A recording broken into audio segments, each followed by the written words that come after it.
بسم الله الرحمن الرحيم كلمة دورس waxa weeyaan regicide waa assassin daqwa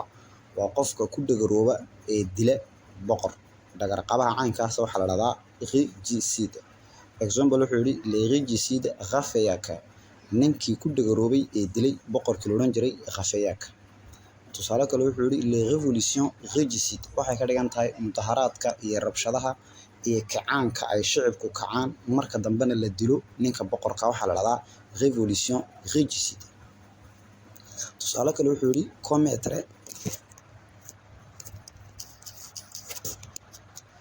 commettre un regicide wuxuu sameeyay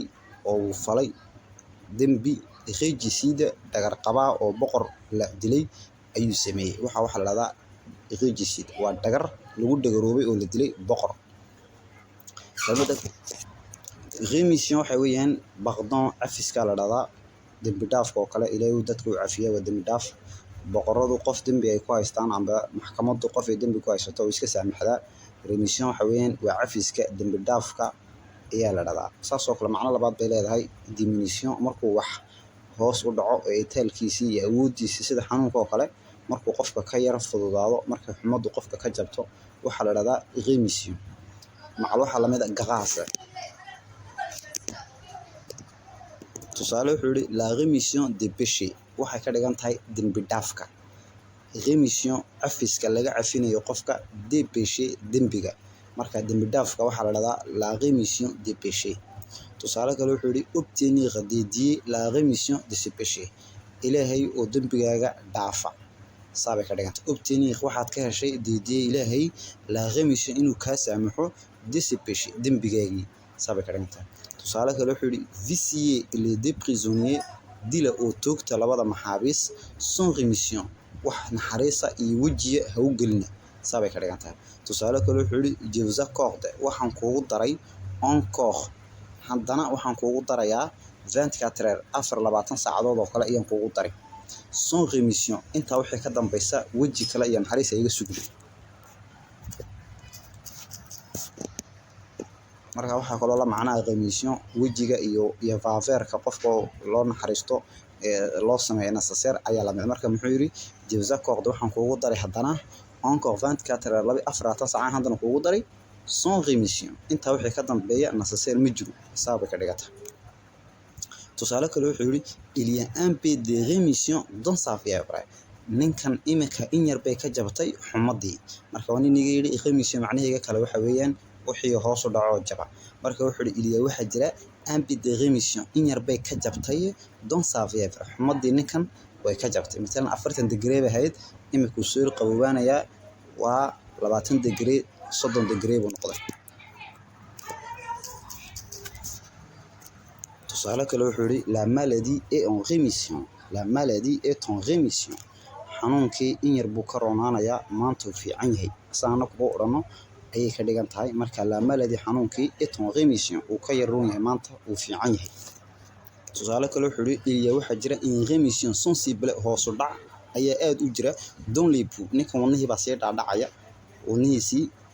shaqaystu shaqaynay ayaa dhaadhacaysa marka hoos buu wadnuhu sii socdaa marka waxa jira remission kelmadda kale saddexaad waxa weeyaan remanier macnaheedu waxa weeyaan modifier en corrigeant waa kala bedelis isku laaqis isku daris saabay ka dhiganta waxa kale la macnaa retoucher hagaajin corrigein saxin bay ka dhigantaa sida matalan wax uu qof qoray oo laga daba eego loo hagaajiyo sida tagis amba liver uu qoray dib ba loo eegaya oo la hagaajinaya saas oo kale waxa la macnaa dad isla shaqeeya oo la isku dhex daro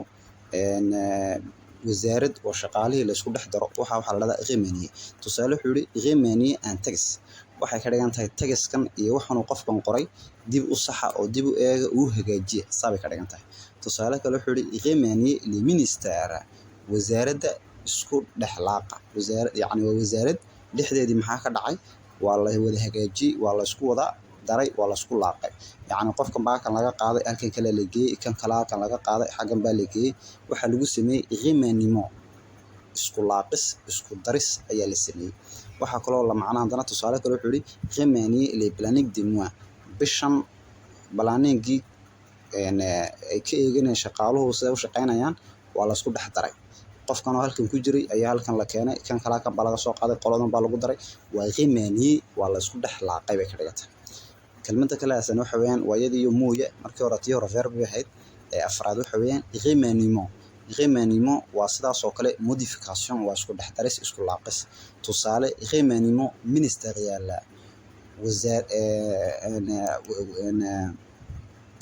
waa marka la isku dhex daro wasaaradda wasiirooyinka wadanka wasiiradii oo dhan ayaa maxaa la sameynayaa remaniement wasiirkii caafimaadka la qaadi waxaa la geeni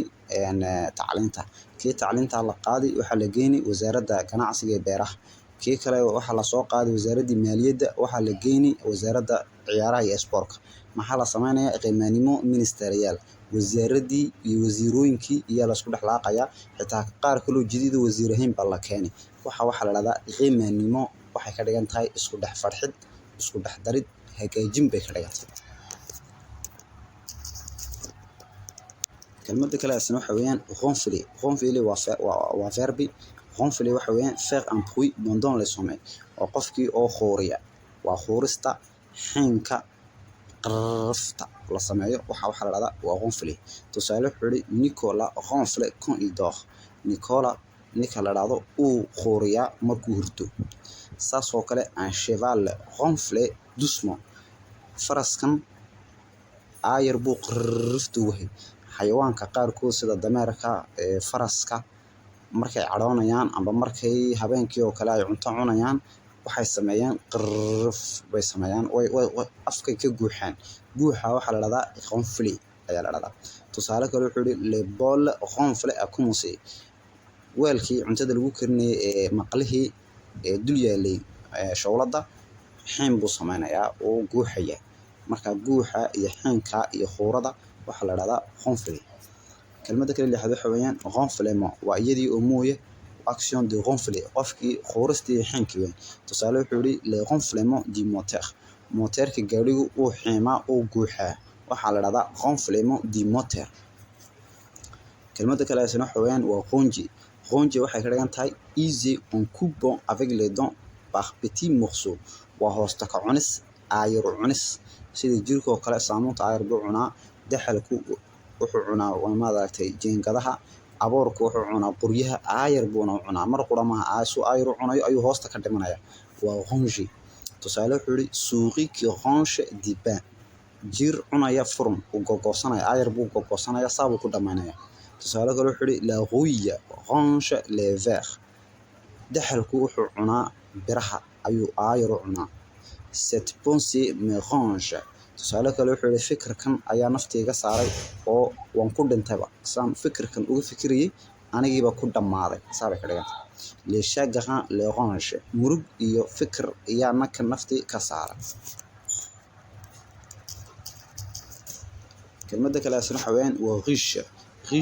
waa caadigaygu waxa weeyaan appris aménager pour un SM d'abeille waa meesha ay shinnidu ay ku dhasho ay ku samayso malabka waxaa la dhahdaa riche marka tusaale riche en bois waa shinnidu meeshay ku dhalaysay oo waxay ku dhashay meel qori bay ku samaysay ama waa loo sameeyaaba dad baa jira shinnida malabkeega ka ganacsada oo dhaqda marka qori bay u sameeyaan looxaan halkaa bay ku dhashaa waa riche en bois waa meeshii shinnidu ku dhalaysay oo qori tusaale kale wuxuu yidhi bourdonnement d'une riche xinka iyo guuxa ka baxa meesha shinnidu ku dhasho meesha shinnidu ku dhasho ay fadhido xiin baa ka socda waa la wada xiima shaqa ka socota waxaa la dhahdaa bourdonnement d'une riche tusaale kale wuxuu yidhi les centres-villes est une véritable riche où chacun sa faire magaaladu bartamaha magaaladu center downka ama magaalada caasimaddu waa meel aad u guux badan oo xiin baa ka socda qof kastana hawshiisa iyo dantiisa ayuu wataa magaalooyinka caasimadaha marka gaar ahaan subaxii miliga hore iyo waqtiyada caynkaasa dadkoo dhan baa soo wada baxa qof kastana dantiisuu wataa xiin baa ka socda iyo guux dadkoo dhan oo arrimahooga ku mashquulsan yihiin waxaa la dhahdaa riche kelmadda kale asna waxa weeyaan ruisseele waxay ka dhigan tahay couler sans arrêt waa wax saa u socda oo qulqulaya mana joogsanayo tusaale wuxuu yidhi il ruisseele des sierres ninkan dhidid baa saa uga daadanay dhidid badan ayaa ka socday il ruisselait des cierres. Tusaale kale wuxuu yidhi les larmes ruisselaient le long de ses joues. Lilmo ayaa saa uga daadanaysay ilaa daankiisa. Lilmaha saa uga socotay. Lilmo badan iyo ilmo ayaa saa uga socotay wejigiisa iyo daankiisa. Tusaale kale wuxuu yidhi la pluie ruisselle cirku saa buu daataa isdaba socda. Kelmadda kale ugu dambaysa waxa weeyaan waa rumeur. Rumeur waxa weeyaan waa bruit nouvelle de source incontrôlée qui se répand. Waa warka kutaanka ah amba magaalada dhex socda ee sheekada run inay tahay been inay tala garanin laakiin magaalada dhex socda waxaa la yiraahdaa rumeur. Tusaale wuxuu yidhi ce n'est encore qu'une vague rumeur. Weli waa sheeko magaalada dhex socota oo waa la yidhi iyo waa la yidhi mooyaane laakiin wax cad ma jiro saa buu yidhi. Tusaale kale wuxuu yidhi je l'ai appris waxaan ku maqlay oo warkan ku helay par la rumeur. Sheeko iyo waa la yidhi ayaan ku ogaaday. Matalan qof kule waad khiyaantaa amba waad maadaragtay ishaxaaday waxaana ku ogaaday dad baa ii sheegay oo waa rumeur waa la lahaa iyo waa la yidhi baan ku maqlay saa bay ka dhigatay.